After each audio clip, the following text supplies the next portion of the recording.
Hey everybody, sorry about those technical difficulties. Let me get the chat room up and running, and then we'll go into the chat and we'll wait for everybody. Thank you so much for all your patience. I apologize. We had technical difficulties. Can you believe that? Let me go to the chat room quick and let me get the chat room up and running, because now it's all brand new links. That should do. We should see. Oh, good. Here we go. Excellent. Very good. Welcome, everybody. Sorry once again. I had to restart the computer, which I don't typically have to do, but hey, every so often I guess you have to. Let me know if my audio is okay on my voice. And let me, while we're waiting for everybody to stroll in, let me get the session reopened that we were going to work on tonight. I hope everyone's doing well. We're going to shoot out some Fairchild compressors today or tonight, which should be a lot of fun. Let me find the darn session now. Where the hell was it? Here it was. Here it is. Here it is. Here it is. Okay, while that's all booting up, hope everybody's doing well. Hope you're having a good weekend thus far. Last night I had to reschedule for tonight, and I apologize again for that. This week has been a crazy week here. And some things going on, and just couldn't get to the live stream last night. So sorry about that, but I'm glad you're all here now. Hopefully we'll have a good turnout, but this will be on YouTube forever. So if you were meant to come last night and you don't see this until the replay, that's okay. That's cool. Let me get this session pulled up. So I hope everybody's doing well. Let me see. Okay. Let me get this down. Let me go back to the main screen here. Everything should look good. Okay. We are running now. Voice is fine. Okay, great. I'll get to the chat in a second. Again, welcome. We're going to shoot out some Fairchilds, and we're also going to do a little history lesson on some Fairchilds. It's an interesting compressor. So we're going to do that. As a matter of fact, let me get that all set up for us as well while we're waiting for everybody. Okay, that'll be cool. That'll be good. That'll be good. We'll be looking at that in a few minutes. All right. Okay, so before we get started, we got 13 people. We're going to wait a few minutes now because people got to go figure out where we're supposed to be, what the new link is. So we got a few things going on. So again, if this is your first time here, welcome to our live stream. If you've never been at one of my live streams before, typically they go off without a hitch. We don't usually have technical difficulties. But anyway, welcome. If you're new, let us know in the chat if you're new. That'll be really cool. And welcome to our family. And while you're here, make sure that you are subscribed to the YouTube channel and the Twitter channel and the Facebook channel and the Instagram channel. So fun and so forth, because there's new stuff going up all the time. Not all of it is on YouTube. What's not scrolling above on the bottom of the screen is make sure you check out the new episodes of the podcast. You can find that at Home Recording Made Easy on the podcast link at the top of the page. I'm sure Dave will be so kind to put the link to the podcast. New episode went live on Thursday. 5 tips to recording vocals, I think was the episode. And it's also on YouTube. You can hear the audio version on YouTube. So make sure you check that out. Also, along the bottom of the screen on the little scrolly test, couple of things that are coming up. Coming up in April, our Mixing Masterclass course will be available.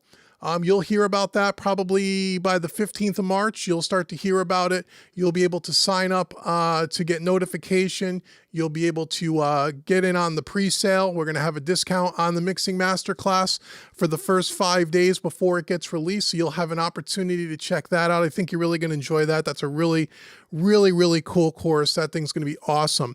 Also, coming on February 22nd, which is a week from this coming Monday, Mixing Made Easy Volume 1, the new and improved version, will be released. If you are a current owner of the original Mixing Made Easy Volume 1, you're going to get an opportunity to buy that at a 50% discount. Just stay close to your email. You'll see when that comes out.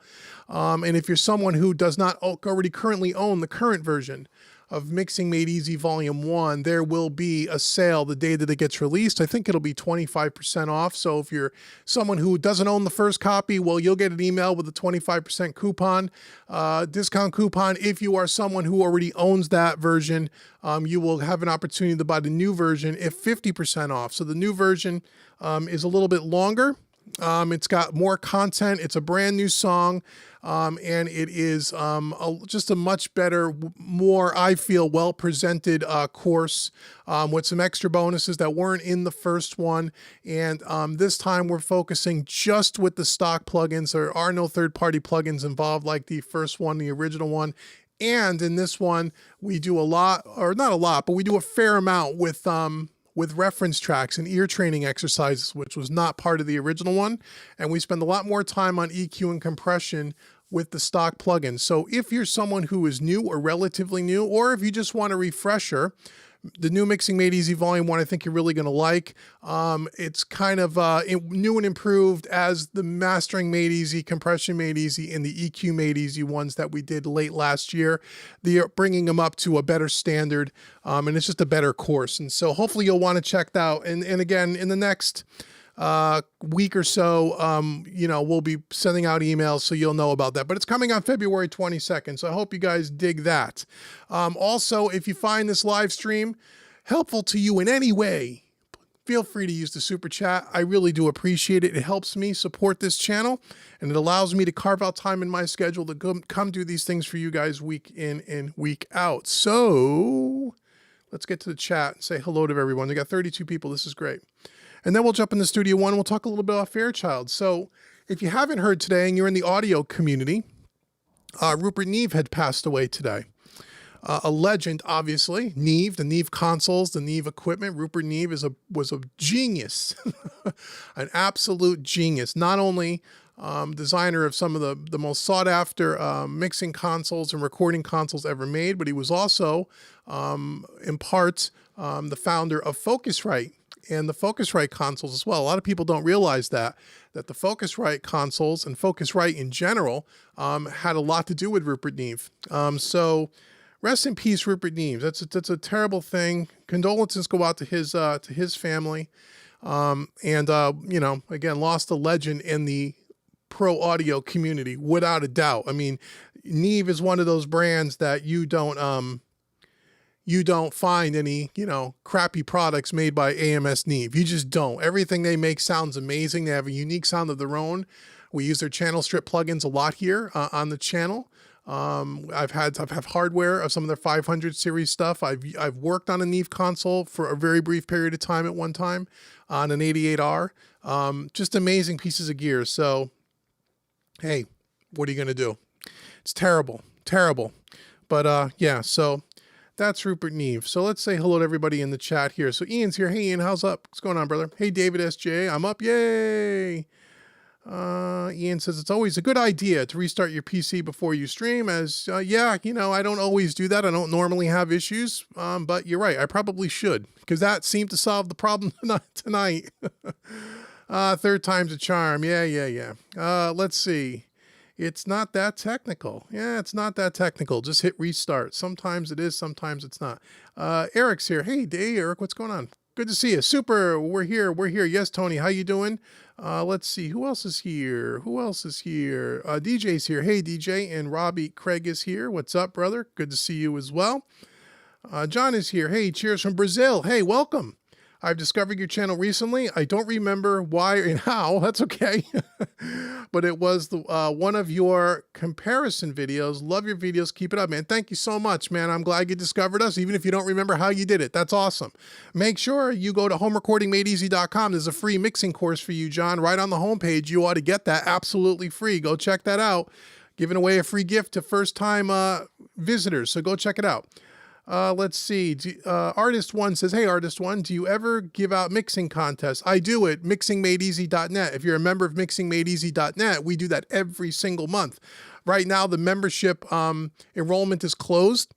We had our sign up at January for the first week of January. We're probably going to do one first week of July, probably between the 1st and maybe the 4th or 5th of July. So if you're on the email list at mixingmadeeasy.net, you will be notified when membership opens again, and we do a mixing contest every single month there and give away plugins among a bunch of other stuff. But here on the channel, no, I don't do that. If you contests are all at mixingmadeeasy.net. Jimmy's here. Hey, Jimmy, what's up? Alberto's here. Hey, Alberto, good to see you. Let's see.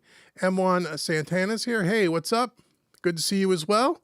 Who else is floating around? We got 40 people here. Very nice. Juan is here. Hey, Juan. Good to see you. Good to see you. Good to see you. Good to see you. Let's see. Any other questions? Any other questions? Anybody else want to say hi? I just want to scroll down, make sure I'm caught up here. Jimmy Farmer says price. I'm not sure what that means. Are you talking to me? If you are, let's see. Oh, yeah, I guess you're talking about speakers. Cool. Sergio says RIP Neve. Yes, what a terrible thing. Lost a lot of people recently, right? Eddie Van Halen, Neve. Oh, terrible, man. Terrible. Let's see. Who else is here? Hit the like button, everyone. Yes, hit the like button. Jason's here. Hey, Jason, how you doing? Okay, 44 people. Don't forget about the thumbs up, guys. Yes, Ian, thank you so much. Michael's here. Hey, Michael, how are you? Good to see you. Okay, let's get into Studio One. Let's talk a little bit about Fairchild, shall we? The Fairchild Compressor. Let's see. Mickey Mouse Studios, greetings from Switzerland. Hey, welcome. We're going to release the Star, the new album, mixed here. Learn from you, my man David. Awesome, man. That's great. That's awesome. Really happy to hear that. Very, very good. Okay. Let's get some cans on here. Let's see. Anybody else? Tim's here. Hey, Tim's here. Hey, help Tim Buell, my buddy from Nashville. I did a podcast episode with Tim a while back. We did an interview. You should go check it out. Also, he's got some cool stuff on his website. Go check that out as well. Tim Buell, just search him up on Google. Go follow his YouTube channel, especially if you're into drums, because he's a drummer. Looking to get an outboard preamp, also an EQ. Any suggestions? Yeah, sure. Outboard preamp and EQ. Neve. We're talking about Neve, Tim? Neve would be great. 1073 pre. Can't go wrong with a 1073 pre. Or the Neve EQ. What the hell is 1073 EQ? Yeah, absolutely. That would be one I would definitely recommend. All right, cool. Let's get into Studio One here. Let me first switch over here, get a Studio One. Let's go picture in picture. You guys should see a picture in picture any second now. Okay, so before we compare 5 different Fairchild compressors, let's talk a little bit about a Fairchild. So what is a Fairchild? I saw this on Vintage King's website. I thought this was great for people who don't know what the hardware is. Now, first of all, the Fairchild is one of the most sought after. It's considered the holy grail of compressors in the pro audio world. Okay, little fun fact. The Fairchild Company was founded by Sherman Fairchild in 1931 in Whitestone, New York, if you didn't know that. The Fairchild Company made amps, preamps, and compressors, obviously. Today, if you tried to buy a Fairchild hardware that was even operational, you'd pay somewhere between $30,000 and $45,000. And there's a whole history here on Vintage King's website. You can go to vintageking.com and search it up if you want to read more about it. But it's an all-tube bass compressor. That's one of the main things. It's one of these it's the only hardware compressor that has it's got like 25 or 30 tubes in it. We're going to see some pictures. It's got huge input and output transformers in it. Here's an actual little video here of one of the guys working on the bench. You can see how big it is. The original unit took up 14 rack spaces, and things probably weighs, like 1,000 pounds or something. And if you want to know who designed it, Ren Narma was the genius that designed this thing. And he designed this in the, I forget what year it was. Maybe it says here, I think it was in the 50s is when it was designed. And he was actually the same dude that actually built Les Paul's first 8-track recording console. So this dude right here, this guy, this genius, was the one that actually built and designed with Les Paul his console. Les Paul helped design it. This guy kind of built it. And he's the one that actually designed the Fairchild compressor. It's really, really cool. So I encourage you to go down to Vintage King's website and check it up, or just Google it. But you can see here, the original design was the Model 660. It's a single channel compressor that was built around the RCA 6386 tubes, and about 800 of them were manufactured, 10 units built by hand by Narma himself, which is pretty interesting. Again, you've heard this on millions of records, and if a recording studio has a Fairchild today, they're very, very lucky to have one. So we have 2 models of the plug-in in the unit and the hardware unit, the 660 and the 670. The 670 is a stereo version, and the 660 is a mono version. And we're going to take a listen to sometime. Here's some more photos of it. I thought you'd like to see this. This is pretty interesting. The inside of one of these bad boys. And you can just see the size of the transformers here. You can see all the tubes. I mean, I could count 1, 2, 3, 4, 5, 6, 7, 8, 9, 10, 11, 12, 13, 14, 15, 16, 17, 18, 19, 20, 22. Would I count 22, 23 tubes in this thing? Okay. So that's what gives it its magic sound. And you can read all the specs. But anyhow, I could probably put this in the chat if anybody cares. Let me copy this link. And let me drop this into the chat if any of you guys are interested in reading up on this. Go ahead. It's in the chat there for you now. Okay. So anyhow, so that is a little history of the Fairchild. And so it's a wonderful compressor. So we're going to look at 5 different copies of it tonight. So we have the Fat Channel, the PreSonus 670 emulation of their Fairchild. And we'll walk through it and show you how to use it. So that's one we're going to use tonight. The other one we're going to listen to is the Puig Child by Jack Joseph Puig and Waves. I'm going to take a look at that one. Get this up on the screen here. We're going to look at the famous Universal Audio one. Okay. We're going to take a look at another. This is the Overloud. Look at the size of this thing, almost like the hardware. Now, the Overloud's got a bunch of different features on it. It has a bunch of extra features that isn't part of the other one. We'll talk a little bit about that. And then the last one we're going to take a listen to is the T-Rax Vintage Compressor as well. These are the 5 that I own. I'm sure there are others on the market. Oh, Dave says it has 26 tubes. Yeah, it says some crazy amount of tubes. It's the only compressor that has that many tubes in it, and you saw the size of the transformers. It's crazy. So we're going to listen and compare these on a few different tracks here. Okay, so we're going to start off with a bass amp here, just because, you know, you could put a Fairchild on pretty much anything and it's going to sound good. I typically use it on things like bass, keys, sounds great, vocals. We'll listen to it on that and just see what we got. So we're going to start off and we'll walk through the controls here a little bit. Let me just turn this up. Okay, so every one of these plugins is arranged slightly different, but you basically have an input gain here. Should turn it on, would be helpful. An input gain, okay?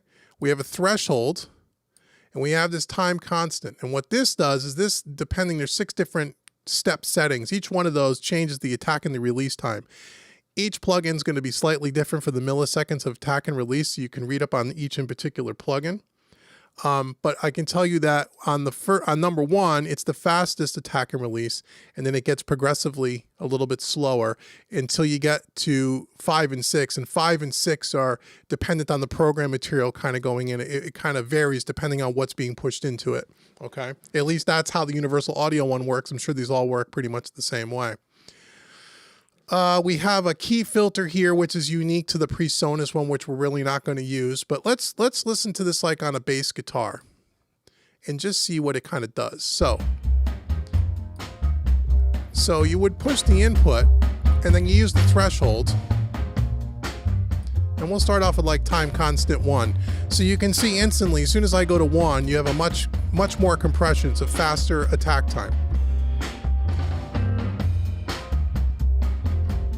Now, this one here doesn't have an output to level match the plugin like some of the other ones do. I think it might do it under the hood because it seems like it level matches it pretty close. So here's our kind of this is a stand-up bass, by the way. Give myself a little more volume here. You're not hearing the DAW? Are you kidding? Please let me know if you're hearing the DAW or not.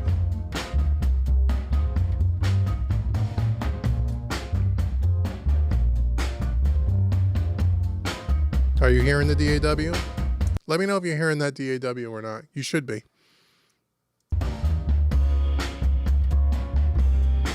You hear it? Okay, good. All right, maybe it's just someone had a problem on their end. Okay. So you press the input, and the more input, obviously the more signal you're going to press into this. So the reason why you would press you have it? Okay, cool. Hearing's fine. Excellent. So the more input gain that you push into this, remember you're pushing it through, in this case, the emulated transformers, right? You saw the pictures with the big honking transformers in there. So the more input you're pushing into this, the more coloration you're getting from those transformers. And then you can use a threshold to get to the desired amount of compression. If you don't want some of that input transformer coloration, you'd kind of back off the input and you would adjust the threshold accordingly. But with a compressor like this, you want to hit it pretty hard. That's the whole point.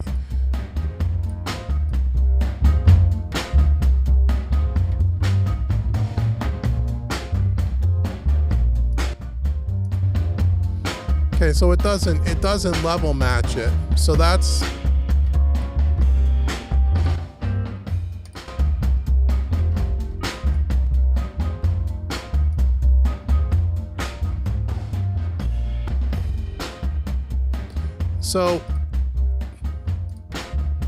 So here's about 10 dB of compression on bass.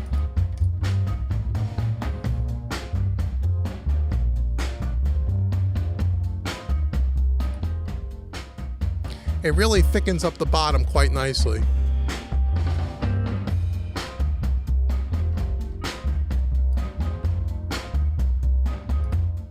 That's before.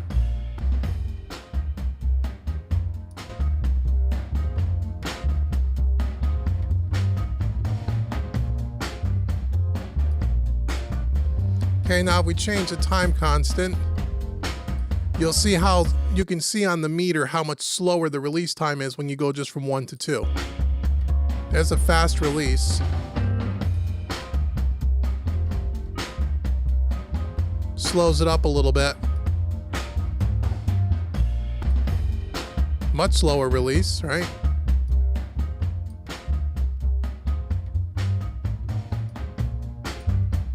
And then 5 and 6,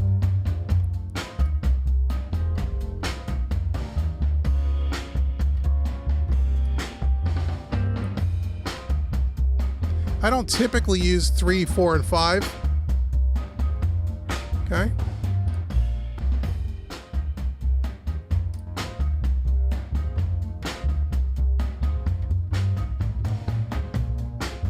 Okay, so even compressing almost 12 dB on this particular plugin, it rounds out the bottom really nice, and it doesn't give you that pumping and breathing effect. It really smooths things out. It's too bad that they don't give you an output to level match the plugin like some of the other plugins we're going to look at. But that's the PreSonus. Okay, so let's shut that one off here. Let's take a listen to another one here. Here is the Fairchild by Waves. Okay. So again, same thing, threshold, input, time constant, and then we have an output gain on this one. And this one also has Waves. A lot of their plugins has the mains, like the 60 and 50 cycle hum where you can shut it off. We'll turn it off because some of the other plugins don't have that. We'll press try to get about the same amount of compression. So you can see how much faster the attack and release is on this one versus the PreSonus one. But we'll compare them all side by side in a bit.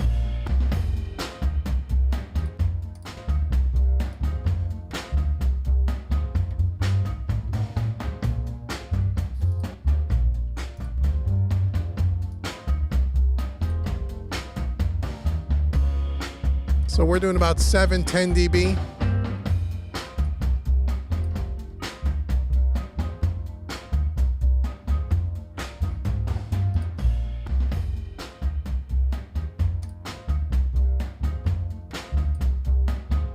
We'll stay on the same time constant for all of them just so we can try to compare apples to apples.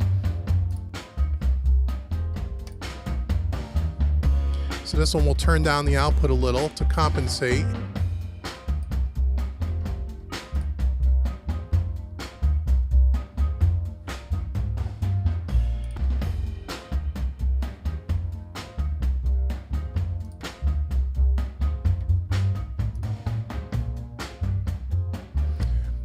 So even with all that compression, it just tightens it up nice and it's very, very smooth. And that's to do with all the tubes. It's one of the reasons why it's a very sought after compressor, because it has a very unique sound to it, having that many tubes and that many transformers inside of one unit. Also, keep in mind that obviously, just like with all these analog style plugin emulation comparisons, and this one probably more so than anything that we've done so far, is because each one of these plugins are modeled on after a different physical unit. Because of all the electronic circuitry in this particular unit, the Fairchild, you know, different types of tubes that have been swapped out over the years. Has it been recapped? Have the transformers been maintained? Have any of the transformers been replaced? Any of that is going to wildly affect the sound of one plugin to another. So this one happens to be modeled by Jack Joseph Puig's personal Fairchild, or at least one of them. I don't know how many he has, but one in his collection, right? So that means his is going to sound different than another one, okay? Just so we keep that in mind.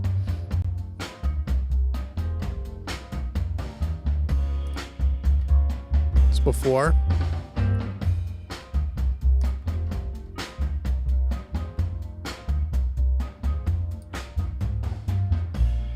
Okay. So that's the Jack Joseph Puig by Waves. Let's listen to the next one.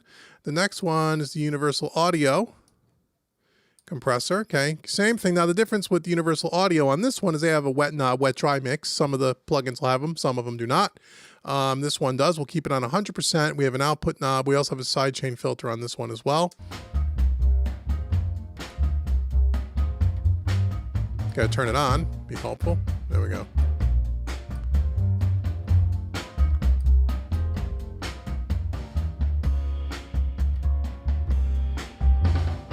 This one, the meter is a little bit more challenging to read because it's so darn small. So to get that same amount of compression, we're gonna have to boost up the input quite a bit.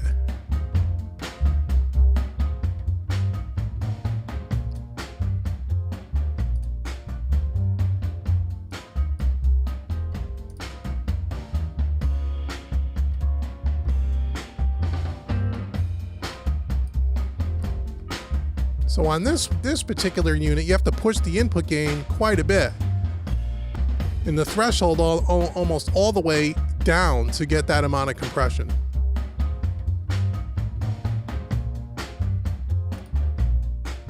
That's before.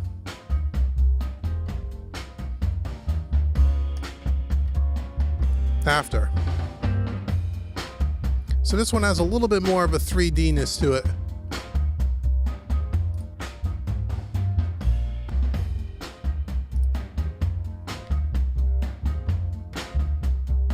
Okay.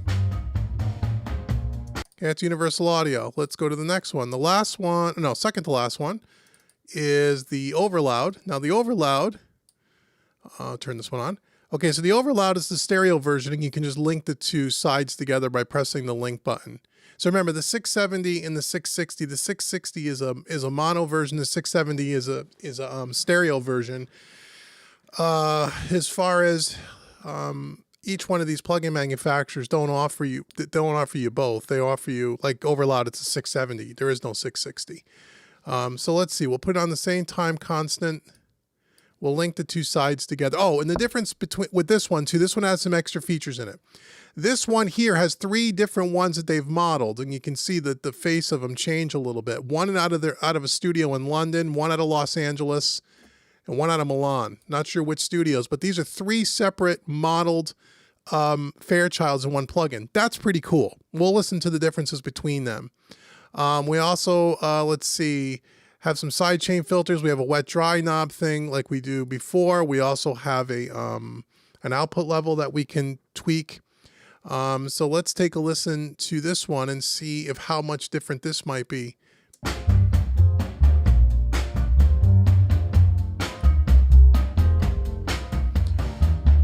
So because it's on a mono track, we're only going to see the top meter working. Let me, two.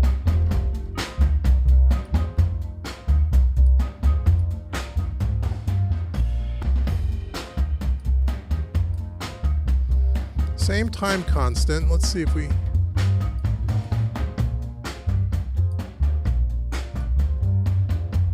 Yeah, it's really interesting because you can see that the time constant on the second, on number 2, is attack and release. The attack and release is just different from the other ones. It's interesting how they're a little different from each other.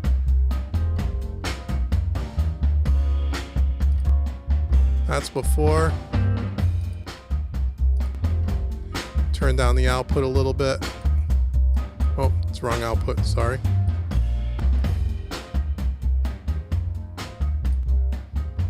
That's before. After. So this is on the London version. Let's see if we go to Los Angeles, what happens.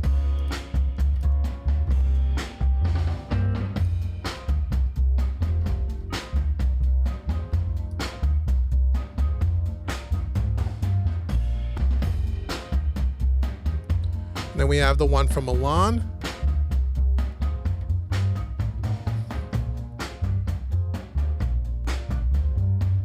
Very, very similar. This one in London tends to seem like it's a little bit more bright. It's a little warmer on the Los Angeles and the Milan one. Again, very slightly different, and you can tweak them to taste. That is something unique about the Overloud stuff. And Overloud makes some good plugins. We looked at their Pultec and their 1176, and I believe their LA2A, and they have all these additional extra features, which is kind of cool.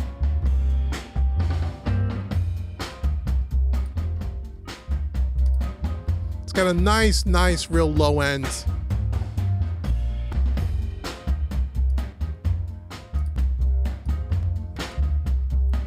See if we get that with the Los Angeles.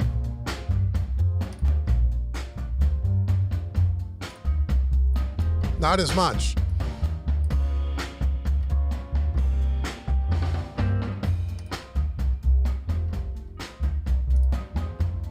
The Milan's kind of nice too. I like the London. Okay, so that is the Overloud, and the last one is the T-Rax, the IK Multimedia. Okay, so again, same kind of, well, put that at 0. Same kind of thing. The knobs are a little reversed here, which is totally fine. So let's check out that and see what this one's doing. Put on time constant 2.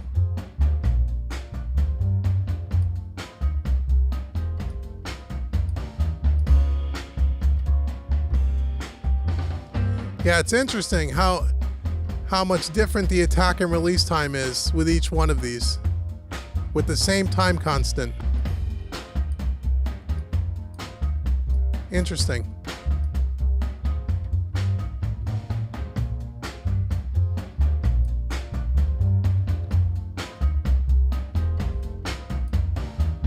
So you almost have to push the gain all the way, the input.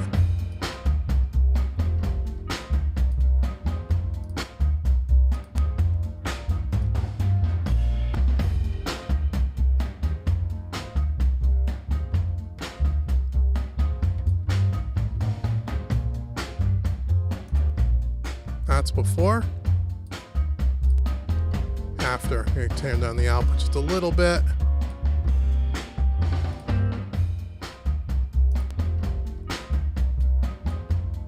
I mean, we hear some of the bleed, obviously, of the snare.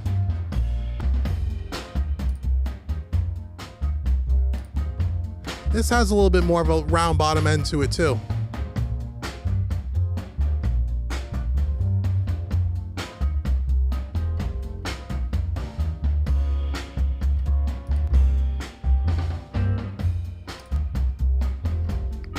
Okay, so that's IK Multimedia. So now let's do what we've always do. Let's put them all on the screen if I can fit them, and let's go between them all, and then you guys tell me which ones you like the best. So we'll bypass this one. Let's put this down here, and then you guys can vote and decide which ones you like. Let's get Overloud up here. Can you change the Overloud size? I thought you could, or maybe you can't. I always forget with their plugins. It doesn't matter. We'll sneak it on the screen here somehow. Hold on. And then let's get to the Universal Audio. Everybody still with me? What do you have, 55 people here? Great. Awesome. Everyone getting their Fairchild on. The Puigchild by Waves. Throw this one down here. And then we have the PreSonus Fat Channel. So let's see if we can somehow orientate these things in a way where it all sort of makes sense. I throw this one up here. I throw this one over here. And I throw this one over here. Okay. So just like last time for you keeping score at home. We're going to go start from the top left and go down. We're going to go from the PreSonus will be the first one. The second one will be the universal audio. The third one on the bottom here will be the waves. The fourth one up here in the top right, the largest one will be overloud. And then the last one will be the T-Rex. Everybody ready? So I'm just going to play that section and kind of bypass them and unbypass them. They're all on the same time constant. So let's see what we got here. So here we go. There's PreSonus.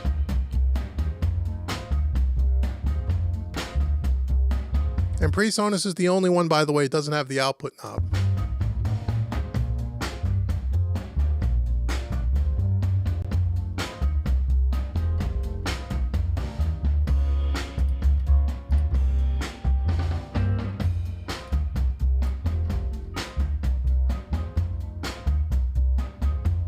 Okay, it's universal audio.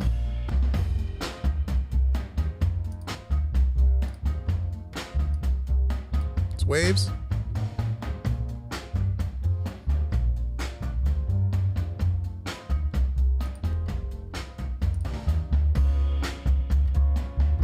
Overloud.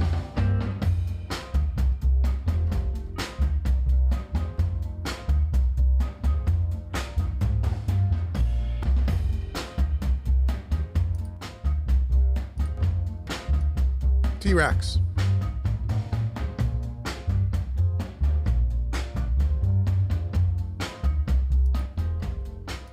Overloud.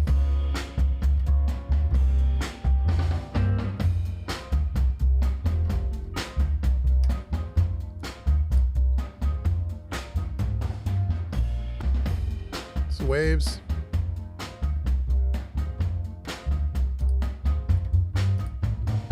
Universal audio.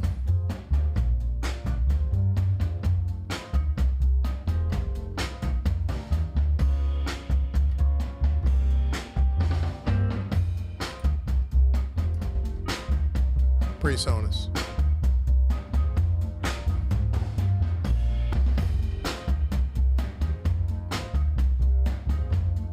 Okay, which one do you guys like? You guys tell me.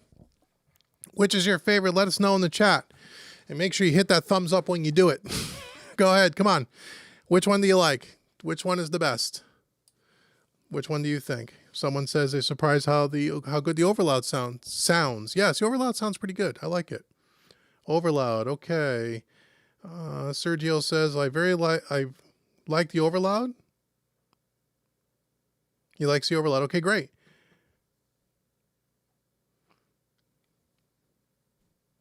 Matthew says he's been telling us all since the start overloud's going to win. All right, cool. I guess that means you like the overloud. They all sound fairly good, Robbie says. They do. Overloud. Overloud. Wow, everyone's picking the overloud. Woo-wee. Let's see. Overloud followed by waves. Okay. They all sound good. The cheapest one wins. Oh, okay. That's one way to look at it. Robbie says he has the UA and the T-Rex. Cool. All right, so it looks like overloud is pretty much the consensus, at least on this one. Let's listen to it on a Rhodes keyboard.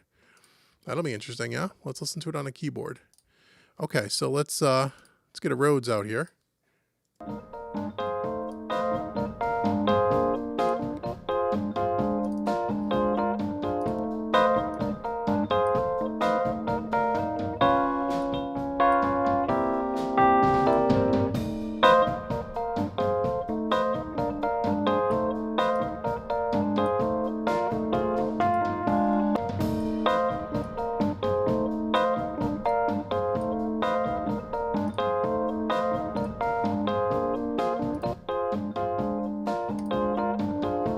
Okay, it's a PreSonus.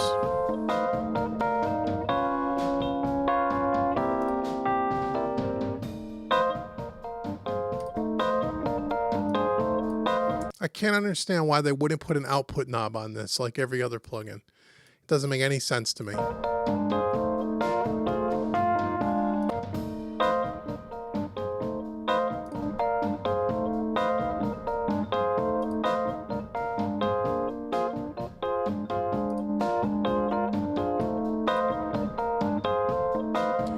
So it's louder, certainly. So it's a, you know, it's a little hard to tell because it's so much louder when you compress it.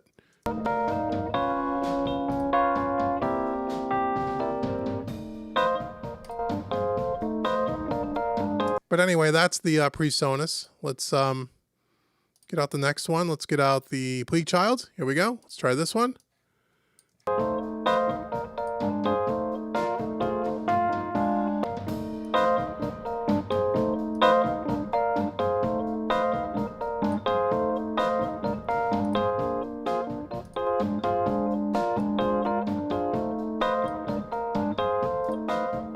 It's before.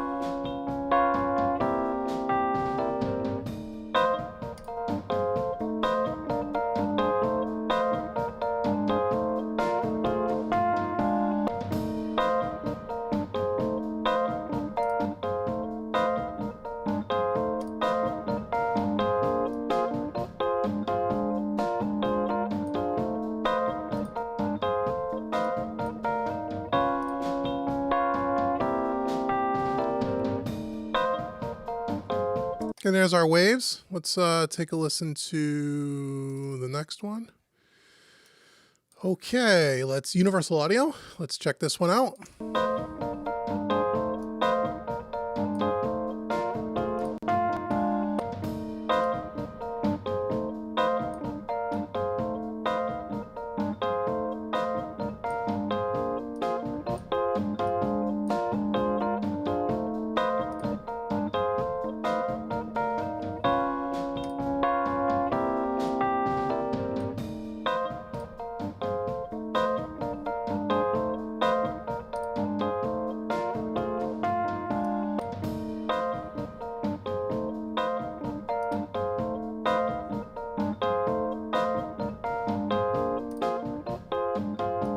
That's with.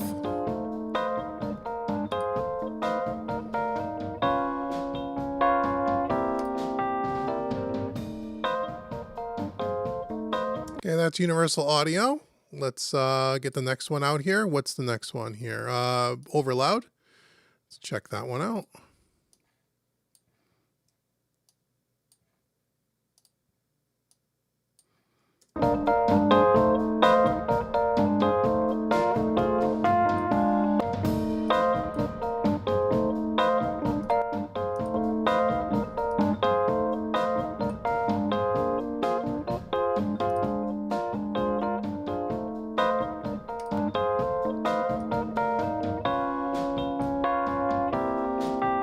It's before.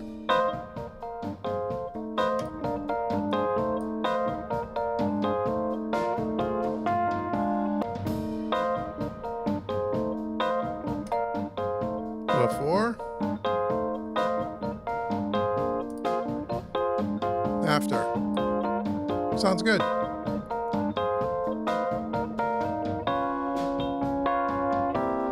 Okay, that's over loud. Let's get to the last one. Let's listen to the T-Rex by IK Multimedia. Here we go. Let's start with time constant. We'll go on number 2.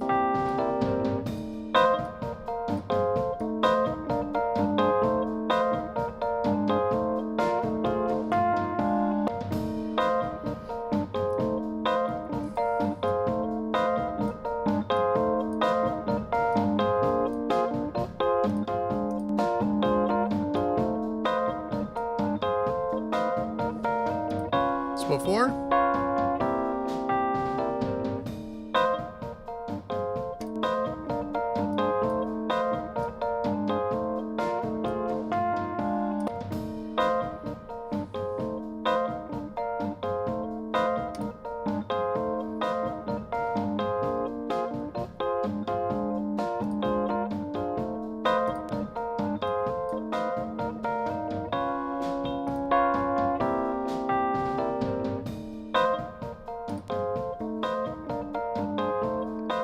Okay, that's T-Rex. So let's get them all up on the screen again, and let's go side by side one more time.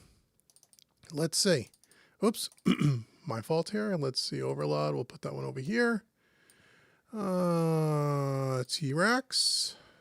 Keep that one over here. Something like this. Universal audio. We'll put down here. All right.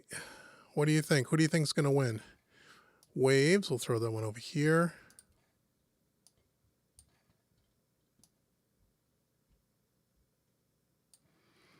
What did I do? Universal Audio Preach. Okay, Fat Channel, PreSonus. Okay.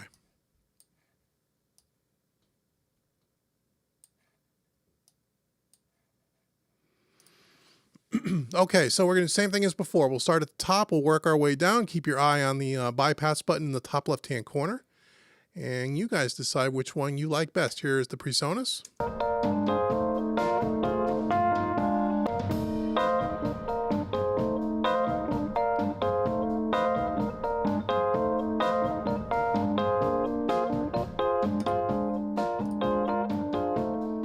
Waves.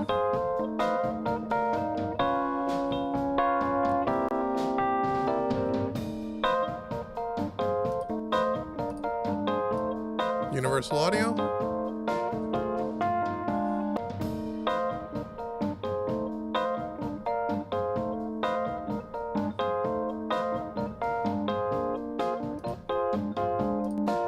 Overloud.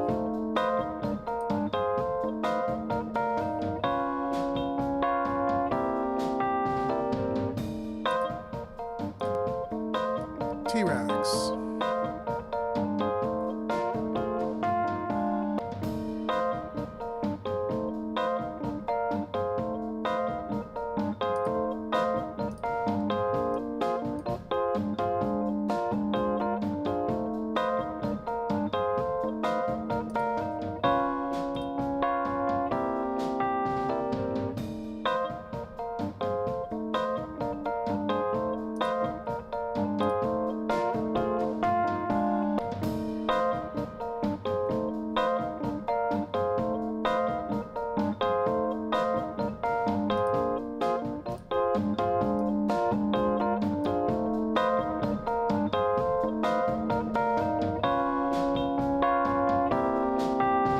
Okay, which one you guys like? There you go on keyboards. Overloud, Jimmy says, and T-Rex. Matthew says, watch the Los Angeles model, fatten it up. All right, I'll put in a Los Angeles model. No matter what I do, you guys will always find something. Okay, we'll do that. Here's the overloud on, we'll do all three models again. Because we did that the first time, so. Here's London.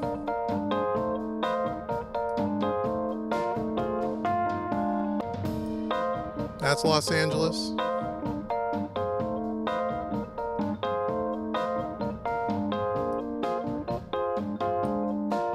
Milan.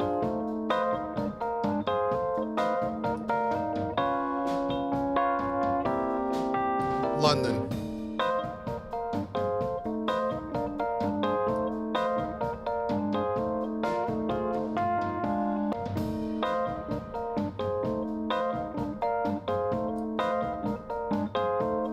Okay, there you go. So we got ours all three. Sounds great on all three.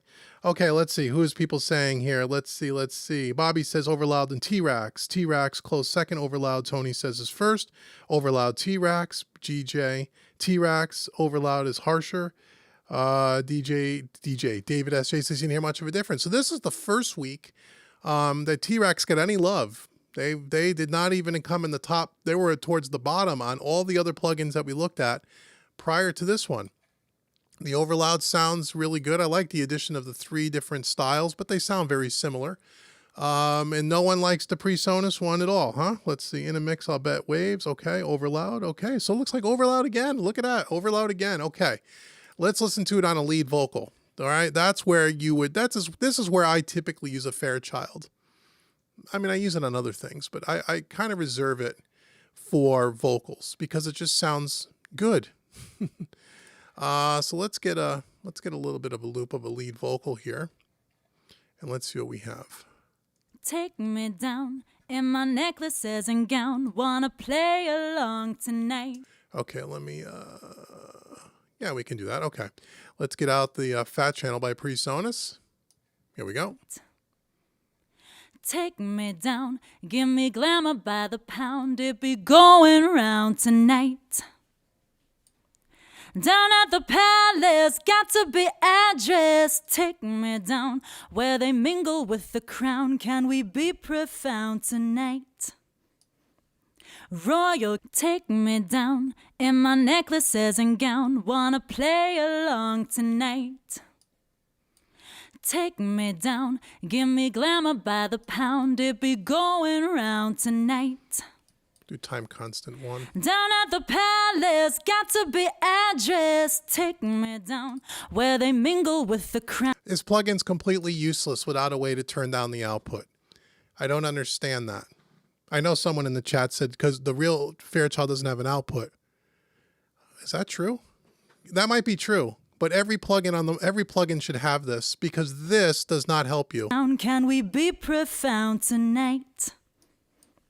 Royal clowns, talking syllables and nouns, never wrong and never right. Take me down in my necklaces and gown. I guess unless you just lower the input on this one, now you're not getting the benefit of the transformer thing, and then you can jack up the threshold and that will level match it a little more. Wanna play along tonight. But then you can't get more than 5 dB of compression. Take me down, give me glamour by the pound. It be going round tonight. It's a little closer. Down at the palace, got to be address. Take me down where they mingle with the crown. Can we be profound tonight? Okay, so that's PreSonus. Let's see. Fairchild. Let's see what we got here. Royal clowns, talking syllables and nouns, never wrong and never right. Take me down in my necklaces and gown. Wanna play along tonight. Take me down, give me glamour by the pound. It be going round tonight. Down at the palace, got to be address. Take me down where they mingle with the crown. Can we be profound tonight? Royal clowns, talking syllables and nouns, never wrong and never right. Okay, this you can really hear on the vocal how this really works, how it really squeezes it nicely and it doesn't have that breathing and pumping effect. It's very smooth. No matter how much you compress it, no matter how much you can compress it until the meter's pinned, and it'll always sound good. Take me down in my necklaces and gown. Wanna play along tonight. That's before. Take me down, give me glamour by the pound. It be going round tonight. Down at the palace, got to be address. Take me down. Down at the palace, got to be address. So you can hear what she says, down at the palace. The down and the palace and the actress, you can hear how this thing just tucks that in very nicely. It be going round tonight. Down at the palace, got to be address. Take me down. Does a really good job. Where they mingle with the crown. Okay, that's Fairchild. Fairchild. Okay, let's go to the Universal Audio. Fairchild. Same kind of dealio. Can we be profound tonight?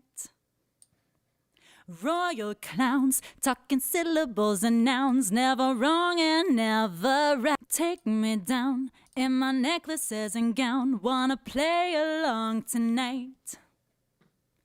Take me down, give me glamour by the pound. It be going round tonight.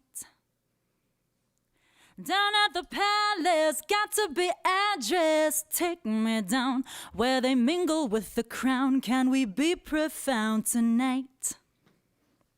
Royal clowns, talking syllables and nouns, never wrong and never right. Take me down in my necklaces and gown. Wanna play along tonight. Take me down, give me glamour by the pound. It be going round tonight. Okay, that's Universal Audio. Okay, what do we got next? Over loud. And yes, we'll go through all three. Jeez. I'm just teasing. You guys keep me on my game. Okay, cool. So let's see what we can do with over loud. Yeah, let's see. Down at the palace, got to be address. Take me down where they mingle with the crown. Can we be profound tonight?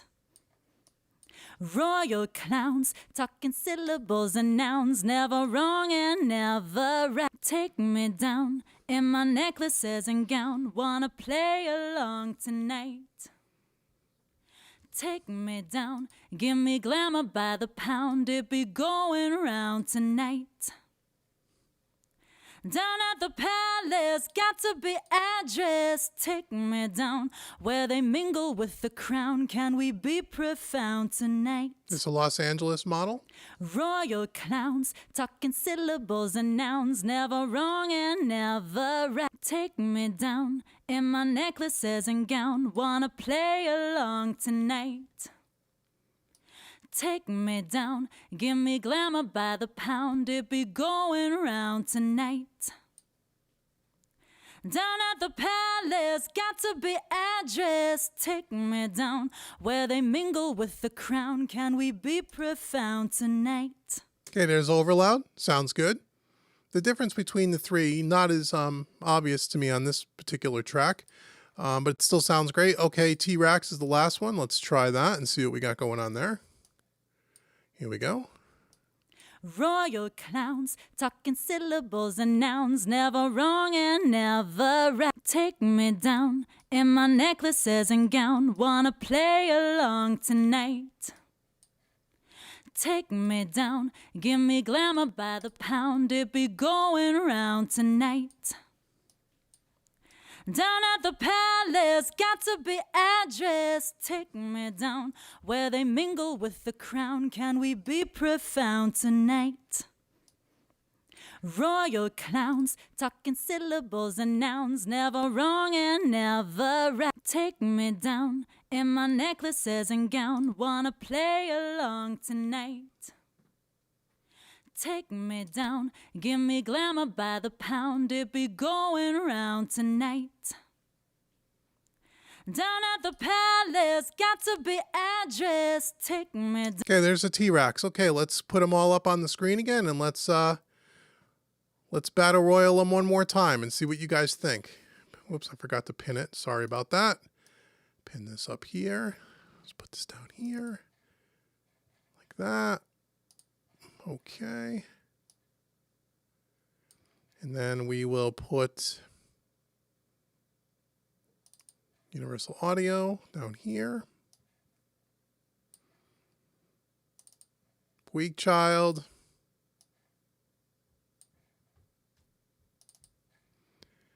And the PreSonus. Okay, here we go. We'll start at the top. We'll work our way down. Keep your eye on the bypass button. Do I got all the bypass buttons visible? Yes, I do. Okay, here we go. PreSonus. Down where they mingle with the crown. Can we be profound tonight? Royal clowns, talking syllables and nouns, never wrong and never right. Take me down in my necklaces and gown, wanna play along tonight. Take me down, give me glamour by the pound, it be going round tonight. Down at the palace, got to be address. Take me down where they mingle with the crown. Can we be profound tonight? Royal clowns, talking syllables and nouns, never wrong and never right. Take me down in my necklaces and gown, wanna play along tonight. Take me down, give me glamour by the pound, it be going round tonight. Down at the palace, got to be address. Take me down where they mingle with the crown. Can we be profound tonight? Royal clowns, talking syllables and nouns, never wrong and never right. Take me down in my necklaces and gown, wanna play along tonight. Take me down, give me glamour by the pound. Okay, there you go. Which one you guys like? Outside of the last one is a bit louder. And the other thing I noticed about the PreSonus one, the even on time constant one, which is typically the fastest attack and release, it is considerably slower than all the other plugins on that same time constant setting. Now, again, every emulation is going to be a little different because every hardware unit's a little different. However, I've never seen a Fairchild plugin on a time constant one with such a slow attack and release time, or at least a release time. So that's a little bit different here on the PreSonus one, but I don't know. Maybe you guys will like that one. Let's see. What do they say? Let's see. David says T-Rax. Robbie says T-Rax. UA sounds very smooth. Tony says Young Music, UAD. Let's see. PreSonus, disposable. Overloud. Oh, Jim says Overloud. T-Rax. Okay. You're going to do an Overloud Fairchild. You're going to do the other Overloud Fairchild units? I didn't know there was another over. Oh, yeah, I guess I can. Well, I did that. I did that on all of them. Yeah, I did that on all of them. So yeah, you guys should be able to do that. We did that on every single individual track. I did that. So yes, we already did that. You could watch it on the replay if you missed it. Let's see. Overloud 5050 T-Rax. Okay, cool. Yeah, UAD is almost always the best. I find myself using my plug-in alliance bundle way more because I have having to bounce every time I want to free up, DSP on the Apollo. Yeah, that can be a concern. UAD, then IK Multimedia, another vote for them. They all sound pretty close except for PreSonus. It's only because the PreSonus is so much louder, Bobby. That's the reason why it sounds different. But again, I applaud PreSonus for doing the models of these units because they're the only DAW company that actually does it as part of their DAW. But everyone that we've listened to so far that we've compared, they've never come up on top. They're not even close. I don't think they do a great job on the emulations, but I think they're okay. But I wouldn't pay for them. This one, I believe, the FC670 is a paid plugin by PreSonus. It's not a free one that comes with Studio One, or at least it wasn't when I got Studio One. Maybe it's different now. I'm not sure. UAD, not on vocals. What do you mean not on vocals? We just did it on vocals. Okay, missed it. Oh yeah, you must have missed it, Matthew. That's okay. You can watch the replay. We did it, brother. Let's see. Overloud. Okay, so it sounds like Overloud in UA got some love on this one. Okay, Overloud UA. A couple of T-Rax there. T-Rax this week got some love. In the last few shootouts we did, they really didn't get any love. So it was nice to hear T-Rax does a pretty good job on this. A few people like the waves. The Overloud is probably the one that people like the most this week. It does sound great. It does have, like I said, obviously the 3 different models. And it also has a few other features here that aren't on the other ones. Nice big interface so you can see it really well. So it's really great. It's really good. I like it. I like it a lot. And again, you can use a Fairchild on just about anything. I typically reserve it for things like vocals or bass. That's where I usually would use it. And the reason, although you can use it on a bus, you can use it on a mix bus. Some people would use it on drums. I don't typically use it on drums. But when I mix with these kinds of plugins, I think of my DAW like an analog studio, meaning that in an analog studio, I would only have, if I was lucky, one of these at my disposal. So I would never use more than 1 or 2 in a session because these things sound so unique in and of themselves that when you put them on something like a lead vocal track, it makes that lead vocal track sound a little unique, a little different, a little special. If you put 15 of these on in your session, or 10 of these, or 5 of these, well, now that uniqueness kind of goes away because now you have them on a lot of different sources, if that makes sense. So that's one of the secrets to mixing with these kinds of plugins, all of these analog style plugins. And if you really want to learn a lot more about that, I'm sure Dave is already ahead of me. Mixing with analog style plugins made easy. And if you got your email tonight about the live stream, if you went down to the bottom of that email, you can get that course at a discount. Just go check out the email and you'll see it at the very bottom. You'll see that that particular course you can get a discount on. But in that course, we talk a lot more about that, which is the way you use these. One of the tricks is not to use it on everything. Just because we have digital emulations of these wonderful pieces of gear, whether it's this or an 1176 or a Pultec or whatever, to put them on 2/3 of all your tracks completely misses the point as far as if you're looking to kind of more emulate the way a real analog mix would kind of work in an analog studio. You couldn't put 10 Fairchilds on your session because you only had 1 in the studio if you were lucky. If you had a Pultecs, maybe you'd have a pair of Pultecs, maybe. a couple 1176s, maybe an LA2A or 2, an LA through it, and maybe an LA3A, a DBX 160. You may only have a handful of these things, so you'd have to decide, well, which elements of the mix do I want to put this specific sound on? And so it limits you, and it makes you really think about, well, how do you want to use how do you want to use this hardware? In the plugin world, you can put 100 of them on if you want to, but then it kind of loses the point.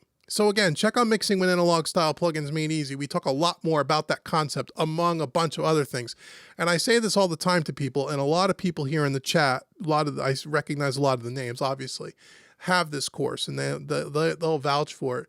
The one thing that about all these kinds of plugins is that no one really teaches, well, how do you use them the most effectively? And that's why I created the course. And you really, if you use these kinds of plugins, you really owe it to yourself to learn how to get the most out of them and how to really make your mix sound unique and pop and polished with these. Because if you use these in the wrong way, it doesn't help your mix. It actually can hurt your mix. So anyway, I hope you guys enjoyed that. Let's go back to the chat.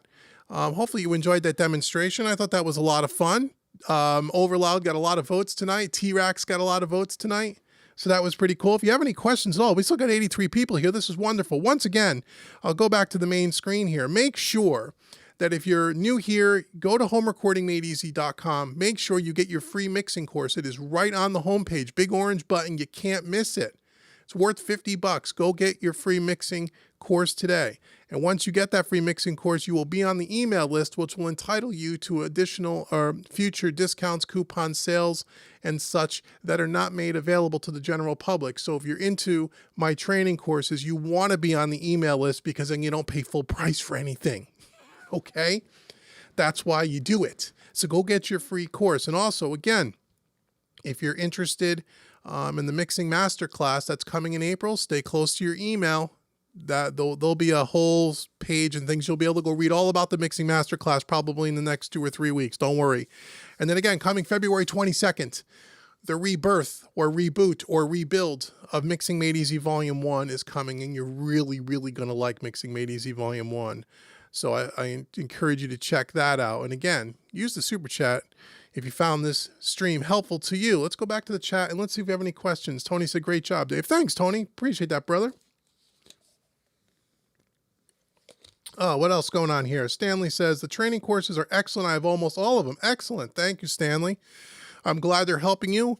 Again, we've been doing a lot of not only some new stuff coming up, but as I said, late 2020 into 2021, going back to the catalog of the courses that were 6, 7 years old and completely rebuilding them because I really feel that I can present the material in a much better, more effective way than I could 6 or 7 years ago. And I've taken a lot of your guys' feedback and things that you liked about the original versions of some of these older courses, and then things that you wish that were in there or things that you didn't like. And I used that to rebuild these things to make them fresh, new with the newer versions of the DAW. And there's a lot more content in them that were in the originals. So I spent a lot of time working on those. Systematically going through some of the oldest courses first. Mixing Made Easy Volume 1 was just finished. Mixing Made Easy Volume 2 will probably be redone as well in the very near future. And so, yeah, I hope you guys check them out, and I hope you like them. And let me know if you like them. If you like them, I'd like to know that. Send me an email. Okay, cool. Let's see. John H. George. Hey, easy mixing drums too. I have a Mixing Drums Mixing Made Easy. No, it's Mixing Drums Made Easy, sorry. There is a course, John, Mixing Drums Made Easy. That one is probably not going to be redone. Not anytime soon. There's 2 courses around drums. One recording drums for recording drums in your home studio, and mixing drums, 2 separate courses. Both of those are fairly old courses too, and I'd like to redo them at one point and maybe redo it as one course, recording and mixing drums all in one course. With a real drummer. And the first one I did all the drumming, which I can play drums. I want to get a really good drummer in here. Got to wait till COVID's over. There's a lot of things going on. So at one point, not this year, mixing drums and recording drums won't get done in 2021. Maybe in 2022. But the original versions of Mixing Drums Made Easy is excellent. In that course, you have, if for people who don't know, there are 3 sets of audio files, entire songs. We work on the drums, but you can mix the whole song a studio recorded drum kit, and then a live concert recorded drum kit, because the way you treat things, the way you handle them are completely different. Also, we use have a whole section on how to blend drum replacement samples along with live drums. So if you're really into drums, I think you'll like Mixing Drums Made Easy. It's still an excellent course. You may want to check that out. And at one point down the road, it may get redone, but not this year for sure. Definitely not this year. Let's see, any questions at all? We still got 83 people here. You have all of them, DJ says. Thank you, DJ. I really do appreciate that. I'll be getting those new courses, Bobby says. Excellent, Bobby. Thank you so much. David says Mixing Made Easy Volume 1 is a reboot, really good, major upgrade. Yeah, Dave has seen the course. Thanks, Dave. I appreciate you checking it out. But yeah, so I think it's good. I'm very pleased with it. Very, very pleased with it. I was very pleased with EQ Made Easy and Mastering Made Easy and Compression Made Easy. When I redid those, when I looked back at them and I compared them to the first ones, I was really, really happy that they're so much better, I feel. And so, yeah, because for me to just do a refresh, like a little light refresh to them. If I'm redoing these courses, I really want to make them so much better for you and give you much more content and much more effective training. For me to redo them, I have to be able to do that. If it's just going to be a light touch up, then I'm not going to do it, because I'm not into just selling you new courses for the sake of selling you new courses. I only want to sell you a course if I really think it's so much better than the ones that are in the past. And so, yeah, so I'm really glad about that. Let's see. Do you do drum samples? Would be cool. Maybe some more drum samples to choose from. Tired of Slate. Well, yeah, I mean, I do use addictive drums every now and again. But I mean, Slate, you can use any sample with Slate. You can import your own samples into Slate. So yeah, I have Slate and Addictive Trigger, not Addictive Drums, it's Addictive Trigger. Sorry. And both of them are really good, but I tend to like Slate a little bit better. It's a little bit simpler to use in my opinion. And again, you can use any sample you want. So, I mean, whether you get Slate or Addictive or Drumagog or any one of those, they all do the same thing pretty much. It's really based on the samples that you have.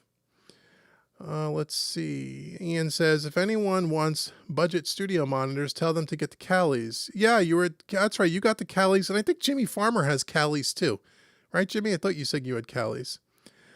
Can you please do an in-depth video using the SSL native channel strip across all the instruments? Well, yes, if you are or a member of MixingMadeEasy.net, you are going to see that in the month of March. The next month's content, we're using all SSL native channel strips on all the instruments, and we're mixing the Michael Jackson famous hit Billie Jean. If you're not a member of MixingMadeEasy.net, then you're going to have to get on the list and see. I'm not going to do a whole course on that on YouTube. But I have done reviews on that plugin. It is on the YouTube channel. This is where, when people want to see these kinds of things, this is why I tell everyone, MixingMadeEasy.net, you're going to see that and much, much, much, much more. If you're a member, this is what I do every single month. I do different plugins. We do different styles of music. Sometimes we do very famous songs like Billie Jean. And it's a ton of training. So if you're into mixing, get on the list at MixingMadeEasy.net. Get on the email list, and when membership enrollment opens in the summer, you can be notified. Let's see. Is the PreSonus Impact controller worth buying? I don't know. I didn't see it, so I don't know. I don't even know what that is. Is that a piece of hardware? It must be. It's a controller. Maybe it controls their VST Impact. If it does, I'm sure it's probably pretty good. I don't know that they have a controller specifically for Impact. I think they call it the Atom, but I could be wrong about that. I don't follow the PreSonus hardware all that much anymore, so I don't know. But yeah, I know the Atom is a really cool piece. Why don't I release my own drum samples? Why? Who would buy them? And there's so many out there, there's really no reason to, unless I could provide something that's so unique or better than what's available out there already. There's really no reason for me to do that. I think the thing with drum samples and people that use them sometimes get too caught up in, they want every single sample under the sun. You know, they want to file through, 150 kick drum samples to find the perfect kick drum sample. I don't use stuff like that. I have a handful that sound really good, and I just use them over and over. I'm not going to be able to I won't be able to develop better samples than what's already been put on the market. So that's why I wouldn't do it. Let's see.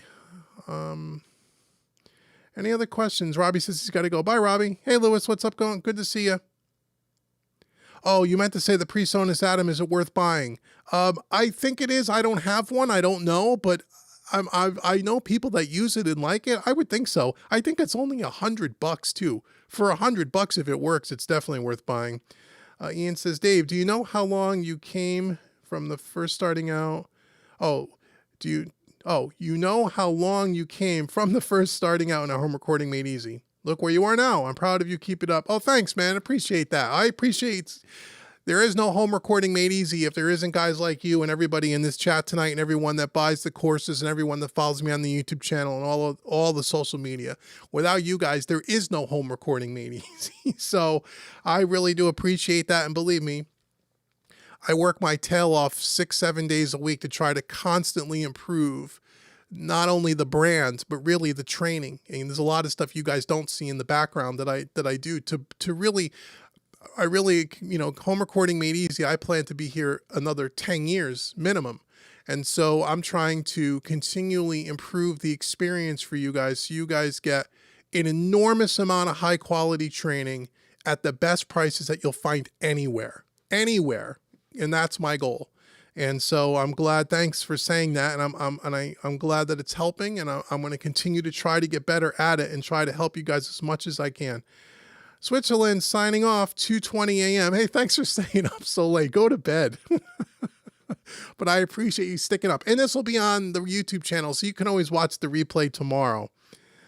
Let's see. There are literally thousands of free samples on the internet. Oh yeah, drum samples. Yeah, that's why I wouldn't do it. I'm not in a position to start making drum samples. Let's see. Another great job. Thanks, Bobby. I appreciate that. Good night. Good night. Mickey Mouse Studios. Appreciate it. East Coast Canada here. Hey, man. How you doing? Joe Show Murphy. What do I think about the Hornet VU meter? I don't know. I've never used it. Have I tried that gain match plugin? I don't know which gain match plugin you're speaking of. What program do you use to edit your YouTube videos? I'm using Premiere. I use ScreenFlow for the Mac. It's Mac specific. That's where most of it gets done. And then if I have to do something a little more complicated than that, then I use Final Cut Pro. But most of what you see in all the courses are only done in ScreenFlow. They're not edited beyond ScreenFlow. And honestly, most of my stuff is not even heavily edited. Most of what I do is right off the cuff, one take, most of it. Sometimes there's some editing if I make a real big bad gaffe somewhere along the line, but usually I don't. That's how I'm able to turn them out so quickly. That's why my YouTube videos, especially, you asked about YouTube, they're not very polished. They don't have fancy intros and they don't have a bunch of fancy editing in them. Because honestly, it takes 5 times longer to edit the video than it does for me to make them. And if I had to do that kind of editing, you wouldn't get nearly as much content from me. And so I've tried that in the past where I've done fancy editing and cool intros and cool outros and all that. And honestly, the amount of people that watch the videos doesn't change. So I try to cut away all that fancy stuff and just try to give you the content. You know what I mean? And so, but I use ScreenFlow. And then, like I said, Final Cut Pro if I have to do something beyond what ScreenFlow is capable of doing. But for PC, ScreenFlow is not available. It would be, I think Camtasia is the equivalent, and there's probably others for PC, but that's the one that I know of. Let's see. Oh, yeah, Dave's got my affiliate link there for Sweetwater. If you guys are shopping at Sweetwater, please use that affiliate link. It doesn't cost you any more, but it helps me, and I do appreciate it. Copy it out of the chat, put it on your desktop, and use it whenever you want. It's good 12 months out of the year. If you're going to buy anything, studio gear, drums, guitars, instruments, anything. Let's see. The Let Mix Gain Match plugin lets you hear what the plugin is doing without the volume hype. Oh, cool. Yeah, I don't know about that plugin, but that's cool. Want one of those home recording made easy t-shirts? You can buy one. You can buy one right on YouTube. Think it comes from Teespring? There is a place to buy them. You can if you'd like. That'd be cool. If you want one, you get one. Thanks, Dave. Great job. You're welcome. Thank you. How do you use the affiliate link? Oh, just take it out of the chat that Dave, just take it, copy it, paste it to your desktop, and then just use it. You just click on it. And what that's going to do, it's going to bring you right to the Sweetwater homepage. But just like you would if you would just search out sweetwater.com. But when you use that link, there's some ID or whatever in the actual hyperlink that gets tied back to me, Home Recording Made Easy. So if you click on that link, it'll bring you to their homepage, and then do your shopping. Anything that you buy on their website, because it came from that link, will be credited to me. And again, it doesn't cost you guys anything more, nothing more. It's the same price that if you bought it on your own, and it's the same exact price. You don't pay any more. All it does is I get a small commission for you guys buying stuff, and that helps you guys. And a lot of you guys do that. And someone just this week, I think it was Tony, if Tony's still here, bought some headphones and sent me an email to let me know. I so appreciate that. If you guys do buy something, especially if you spend a few bucks on it, send me an email and let me know. So at least I can thank you personally, because through Sweetwater, I can only see what was sold. I can't even see what items were bought. I can just see total dollars spent. It doesn't tell me who it comes from, your information, how much you spent, anything like that. So I wish I knew, because I would send everybody a personal thank you email, because that means a lot to me, because I do get a commission for that, and it helps support what I do here, and it allows me to continue to do things for you guys. So if you guys do buy something and you want to send me an email and just let me know, that would be great. I really do appreciate that. So that's how you do it. Just take the link out of the chat, copy it to your desktop or to a Word document or something, and you can use that link anytime you want to go shopping at Sweetwater. You don't have to do anything weird at checkout or anything. You just click on that link. It'll bring you to Sweetwater. Do your shopping as normal. And that's how it works. Okay, where do you put in for the purchase? For the t-shirts? I don't know. It's somewhere. I think it's somewhere in the description, or maybe it's at, because this is a live stream, I think you have to wait until the video's posted. And then I know when you go to my channel on YouTube, there's a little area for you to buy t-shirts if that's what you want to do. Because I don't sell them here and print them, and these are like one-offs. These are not ones that I sell here and ship them. Pardon me. Let's see, streaming. Okay, you need more coffee. Let's see. Any other questions? Love you, Dave. Thank you. Love you too, man. Thank you so much. I appreciate it. Tony, Dave, since you actually worked with the recording studio hardware, how would you rate the emulation of these plugins? Yes, I used your link. Yes, you did, Tony. Thank you. I thought you sent me an email, and I thought I responded back and said thank you. If I didn't, I meant to, but I'm almost sure I did. But thank you for doing that. How do I think the plugins rate against the hardware? Well, it depends on the plug. I mean, the plugins today, and you'll see on the channel, Tony, with some of the hardware I have, like where we did the preamp shootout between the real Neve preamp versus some of the plugins. There was a couple of videos where the hardware kind of edged out the plugin a little bit. But I got to tell you, here's the thing, man, and this is really true. I have some hardware. I like hybrid mixing. It's more that I like just playing around with this stuff more than anything else. The plugins, if you get decent plugins today, and again, when I mean decent, any of the major companies, Waves, FabFilter, Plugin Alliance, Universal Audio, Slate Digital, there's others, but those are the main ones that I mess around with mostly. IK Multimedia. But anyway, if you get the main brands, right? Like the ones we looked at tonight. The plugins today are so close to the hardware. I mean, I worked in an analog studio. It's been a long time. I mean, so I can't A/B things anymore because it's been a while. But I can just tell you that when you know how to use the plugins and you have good mixing abilities and good mixing skills, man, you get a mix that could sound really, really darn close. Now, if I was mixing in a full analog studio with a real console and racks of analog gear, would I get something that's maybe a little more pleasing to my ear? Yeah, maybe. How much better? I don't know. Maybe 10% better overall, 5% better. I mean, the plugins today are so good that, you really can mix professional sounding stuff with just plugins if you know how to use them. You really, really can. And there's a lot of engineers that do that. Like Andrew Sheps is one example. He doesn't use hardware anymore. He only uses in the box. And there's other engineers like that.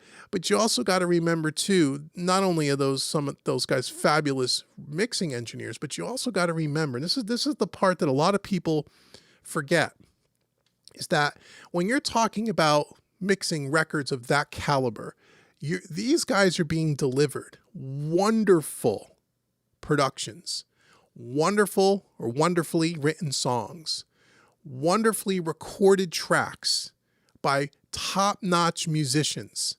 So when you have those three things going into a mix, as we've talked about on this channel a billion times, you are going to have, it don't matter what plugins you use at that point, because the mix is already great because the tracks are recorded so well. So you also got to remember that, some of the benefit that these, real famous mixing engineers get. I mean, they're great skills. They make great mixes, and they've mixed, millions of records, but they also work on wonderful productions, and when those tracks are handed to them, they're not, maybe their assistants are, but they're not sitting down and tweaking drum parts and tuning vocals. They're not, that's all done for them when it comes to them. Right. And so the answer to your question is the plugins are so close that the only time I would recommend hardware for folks is if you could find a piece of hardware that does something that plugins can't do, which is becoming less and less, of an issue. And if you just like the feel of having your hands on physical hardware, which I like that to some degree.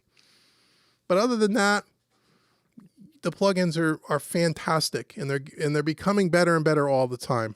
They really are. So I hope that answers your question. Ian says, better content than Joe Gilder at this rate. Oh, no, thank you. Joe Gilder's great too. I don't know Joe personally, but he has a great channel. And he works for PreSonus now. I wouldn't say I'm better than Joe. I would just say I'm different than Joe. Way different, but not better, just different. Let's see. Oh, you bought your baritone guitar for my link last month. Oh, great. Thanks, Jimmy. That's awesome. Thank you. I don't think I knew that. So thank you. Thank you very, very much. That's awesome. I do appreciate that, my friend. Let's see.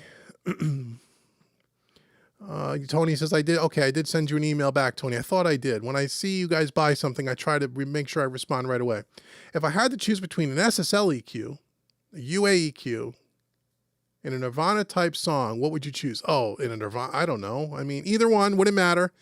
There's a perfect example where if you know what you're doing with the EQ, it doesn't make a difference. It makes no difference at all. Now, if you want to know Nirvana and you want to know what their songs were recorded on, I am fairly certain that all the Nirvana records were recorded on a Neve console. So if you wanted something that had that kind of, their kind of sound, it would be with Neve's plugins. But it wouldn't make a difference to me which one you would use if on that type of music. Let's see. The only thing is that I don't like about the PreSonus Studio Live 32. Is that it doesn't have Bluetooth. It doesn't? Huh. I didn't realize that. I know their AR mixers do, right? They're the lower end step down models, they do. I didn't realize that the Studio Live didn't have that, Ian. That's interesting. Do I know if there's a workaround, a way around this? Not that I'm aware of. No, not that I'm aware of. Edward says, hey, Dave, I was wondering how you would actually run a studio business in a coronavirus world. I'm just about to start a studio. Ooh. Wear masks. I don't know. I ran, pardon me, I ran a tracking, you're talking about a tracking studio with artists coming into your studio. I did that for years, long before coronavirus. I don't know what part of the world or country you live in, but I don't know how you would do it. I don't know. I don't know that there would be much of a demand for it in my area anyway. But how would I do it if I was going to do it in a coronavirus world? Well, you just have to do what we're doing with everything else, unfortunately. You have to sanitize everything to death. Everyone's got to wear the proper, personal protective equipment. Got to try to social distance where you can. You got to try to limit the amount of people in your studio. I mean, I don't know, if you're doing it at home and you don't have a lot of overhead and you're starting a business, that's one thing. If you're going out and renting a place and setting up a studio and gonna have a lot of overhead, you'd have to really lay that out for me to think that that would even be a worthwhile business to get into right now. But that's how I would do it if I was going to. Good luck. I mean, I wish you all the luck in the world. Do I think that the Oki Sound Smooth 2 plugin is worth the high price? I have no idea. I've never used it. Couldn't tell you. How do I fix static in headphones? Do you know? Depends on where the static in headphones. I have no idea. Without knowing a lot more detail, I couldn't tell you. It could be everything from a bad cable to bad headphones to whatever you're plugging the headphones into could be faulty. It could be, if it's just static from like dust or dirt inside the socket. If that's what it is, I'm not sure. Ian says, how many screens am I watching? 2. An iPad for the chat and then the regular screen. What do I do with the Studio Live 3? I just use it as a live mixer when I do use it for live band practice and that kind of stuff. That's what I do with it. I don't use it in the studio as like a DAW controller or anything like that. So I just use it as a regular live mixer for live performance. I need suggestions on where online to get remote mixing gigs. Any thoughts? Well, I mean, if you're looking to get mixing gigs and you're looking to be a mixing engineer, well, then you got to get yourself a website, put a portfolio up so people can hear the work, and you got to online market. Is there just a place to go get those gigs? Not really. 100% of my mixing gigs all come from referrals because I've been doing it for so long now. The thing about jumping into this business, in the studio business or in the being a mixer or a mastering engineer or whatever, is that unless you have connections, unless you know people, unless you're in the industry or you've been around the music scene in your local area, whatever, it's a tough thing to get into because it takes time. I've had people in the past, students and stuff that, especially with coronavirus, I don't know if this comes up for you, but since coronavirus has hit, I can't tell you how many Skype calls I've done with students that are, unfortunately, have either, have lost a lot of their work, cut back their hours, or in some cases lost their job completely because their company went out during the beginning of the coronavirus. And now they're trying to take their hobby of a studio that they've been working in and writing and recording and, playing around with, and now they want to make it a business. And the thing is, even if they have the skill set, the problem is it takes time. You don't go from zero to making money overnight. That never happens. I mean, I don't know anyone that's happened. So to become a mixing engineer, the good news is you have the whole world available to you via the internet. The bad news is there's a lot of competition and it takes a lot of online marketing and presence. Meaning that you should have, if you want to be a mixing engineer, you ought to have a YouTube channel. You should be putting out content showing people your mixing skills. You ought to have more than just a Facebook page. As a matter of fact, I did an entire podcast episode about this, I think. It's one of the earlier episodes, I think, about that. And I have talked about it on YouTube before, about how to get clients and that kind of thing. It's doable, but it takes time and it's not easy. It's an enormous amount of work until you've gotten to the point where people come to you. So, I mean, I've been at the point for a long time where I get, I just did a mix today for somebody. I'd probably do 12, 15, 20 mixes a year, and I turn some stuff down. But I've been doing it a long time. So where do you go online? You got to start with making yourself have step one website, not a Facebook page, a real website with, basic information about you and have a portfolio available so people can listen to the work that you can turn out. Also have a Facebook group. I would have a YouTube channel and I would start create content and I would start social media networking. That's how I would start.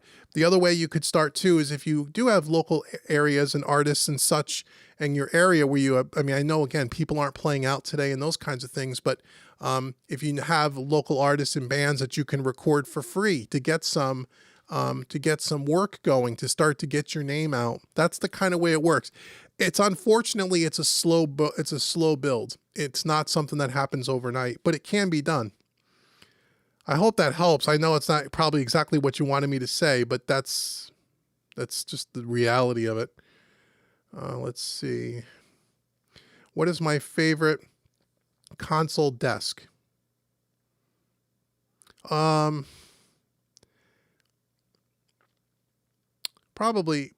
an Eve. If I had to pick, either an Eve or an API, I would like if it was a real analog console. That's my favorite. But when I work with the channel strips, I like them all. SSL, I like that too. Well, I would say probably Neve. I think. Yeah. Let's see, Jimmy. Okay. When you add inserts, it's static. I have no idea, man. I wish I could tell you, but without seeing your session, without seeing your setup, I have no clue. No idea what the problem would be there. David SJ says, yeah, pay for a training call. Not sure what that means. Someone must ask the question. I'll be buying either, Mogami or Proco cables. Hope the long runs. Oh, yeah. Oh, okay. For about cabling for your studio? Yeah, I use Mogami. Especially, they're high quality. They'll last you forever as long as you don't, trash them. But you can almost trash them and they're not, it's really hard to damage them. I was thinking of a recording and mixing studio. I'm from Australia. Oh, cool. Again, I don't know anything about Australia other than I know it's a beautiful country, but I don't know anything about it. Never been. I don't know what the market's like there, but you're dealing, I think you're the one that asked me about coronavirus. You're dealing with it as well as we are. If any one of my students asked me about starting, I would not, again, I'm just making a general statement. You may be set up in the perfect place to do this. I would not today go out and open up a commercial studio today. If you could do it out of your home and you can do it where the overhead is very low, meaning that it doesn't cost you hardly anything to run it, so you don't have to worry about getting clients on day one, then okay. Would I go open up a brick and mortar and start setting up a studio and building out a studio and an investment? No way in a million years would I do that today. You'd have to do a ton of work to be able just to stay open. And it's not easy. It's not easy unless you already have an established thing where you're working with clients and you have been doing stuff and you've been doing all that stuff and now you want to expand. That's a different conversation. If you're starting from scratch, I would tell you, especially if you want to mix, I would tell you, you could do it from your home. You could do it from a laptop with a good set of studio headphones and a laptop. You can mix client work.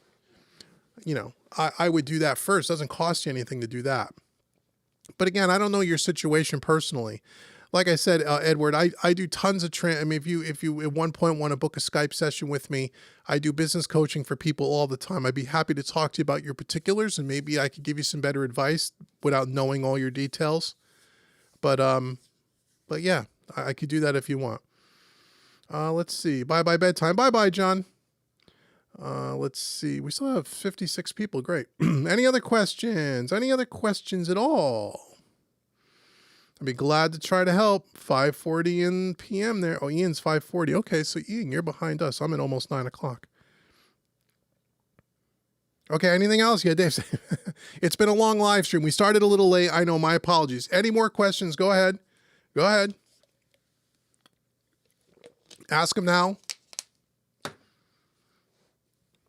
Or forever hold your peace. And we'll do another live stream soon. I got a couple of more plugin ideas. There'll be a couple of more things we're going to do. We'll do a couple more shootouts. We might do an LA3A shootout soon. What headphones would you recommend for mixing? I used to use the Sennheiser HD 650 and 700s are really good. These are the Neumann. I always forget the damn model number. I say it every week and you think I would know it. The only headphones that Neumann makes on sweetwater.com. That's what these are. I recommend those. MXM40 or M50 from Audio Technica. I don't have any Audio Technica stuff, so I don't know. Yeah, is the Apollo Twin X any good for Studio One? Yes, of course it is. Stay warm and safe. Yes, hey Randall, what's up? Oh, David says mine are the KH20s.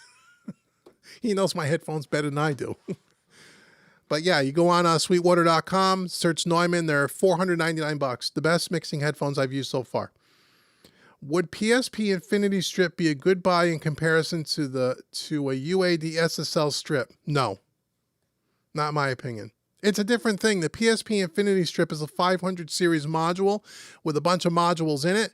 Most of them are pretty good, but that's different than just getting a UAD SSL channel strip. I'd get a UAD SSL channel strip. At least that's what I would do. Have I thought about doing a virtual drum comparison, Slate, Addicted Drums, Tune Track, etc.? No, I haven't thought about it. I mean, I have SSD 5. I have Superior Drummer and Easy Drummer. Those are the only 3 that I have. I mean, as far as a virtual drum compare, you mean the sound of the drums? The sound of the drums of all of them are fantastic. You can't go wrong. Depends on the model of the drum kit and stuff that they used. The feature set, I did do some videos on how you can use them as multi-tracks and those kinds of things, how you can multi-out. But as far as just comparing the programs, they're so vastly different from each other, and there's so many other YouTube videos that go in depth on how to use each one of them. And honestly, I don't use them enough to go beyond the very basic features of them. And so for me to come up here and be able to teach how to use all of them and get in depth and how to compare all the feature sets, I'm just not well versed enough in it to do it. As far as the sound of them going, I have those 3 that I mentioned, and all 3 of them sound fantastic. The only difference between the 3 is which features do you know, how much customization do you want to have with your drum sounds and your drum kits, or how simple do you want it to be? Those are really the only differences. So that's why I haven't done anything like that. Big Boss says noise artifacts, crackles, and pops when I play back the audio. Okay, sounds like if you go on the YouTube channel, Big Boss, and just search my channel, search for the word latency, and 2 videos will come up. Watch those and see if that fixes your problem. Did you get a chance to use the Ozone 9 more? I did, and I've done some videos on it, but no one really watches them. They're not popular YouTube videos, so I stopped doing videos. I love Ozone 9. Love it, love it, love it. Love it, love it, love it, love it. It's really, really good. And I just did a YouTube video. There's no more YouTube videos coming. I was going to do a video for every module, and I did the first 4 or 5, but no one watches the videos. It's not a popular video, so I'm not going to do the rest of them. But I do use it all the time, and I love Ozone 9. Love it. Really, really good stuff. And again, I am new to Ozone Isotopes products. I really wasn't interested in their products, but now I have Ozone 9. I love that. I have RX8, the noise or audio repair tool. Fantastic utility to have. I use that every now and again. I have Nectar and I have Neutron, which you are going to be doing some live streams around those soon. All their stuff so far that I've used is really good stuff. I really do like their stuff. Any other questions? Let's see. Why don't you use the Acoustica Audio? I don't like their plugins.